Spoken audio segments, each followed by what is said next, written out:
ئامانجی سەرێکی ئەم یاسایە هێنانەدی دادپەروەریە لە سوودوەرگرتن لە پارەی گشتی. دوێنێ لە ئەنجومەنی وەزیران جەخت کرایەوە کە ئەو پارەیە پارەی میلەتە و دەبێت بە باشترین شێوەش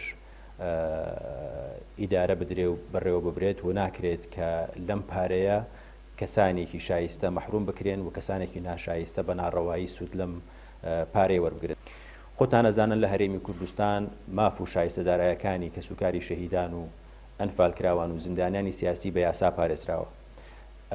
هەردوو یاساکە وەکو خۆی دەمێنێتەوە. یاسای چاکسازی بە هیچ جۆرێک دەستکاری هیچ ماف و شایستەیەکی دارایی و ئیمتیازاتی کە سوکاری شەهیدان و ئەنفالکراوان و زیندانیانی سیاسی ناکە مافەکانیان پارێزراو دەبێت. بابەتێکی زۆر گرنگە و ئێمە دەرکمان بەوە کردووەکو حکوومەت هەرێمی کوردستان کە نابەرابەری و ناهاوسەنگی زۆر هەیە لە بینی خانەنشینی پلە تایبەتەکان و خانەنشینی فەرمانبەرانی ئاسایی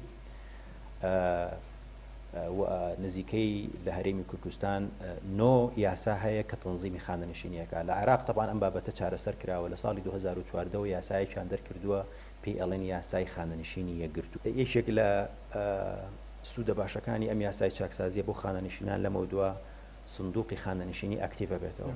بەڕێزان هەموو موچەخۆرێکی ئێمە لە هەرێمی کوردستان مانگانە لە 170 موچەکەی لێ داشکەنراوە بە ناوی تەوقیفاتی تەقاعودی لێبڕینی خانەنشینی، بەڵام بەداخەوە تا ئێستا تا ئەم لەحظەی کە ئێمەش قسە ئەکەین سندوقەکە ئاکتیڤ نییە، وجودی نییە. ئەگەر سەیری یاسای چاکسازی بکەن کە دوێنێ شەویش ئاخر سیغە بە حوزوری نوێنەرانی حکوومەت تەواو کرا، ئەوە تەسبیت کراوە بۆ خانەنشینان کە لەمە دووە ئەو لە 170 کە دەبردرێت لە موچەکانیان لەگەڵ نافیزبوونی ئەم قانونە ئەو سندوقە دەست بەکار دەبێت و لە 170 ئەچێتە ناو ئەم سندوقەوە.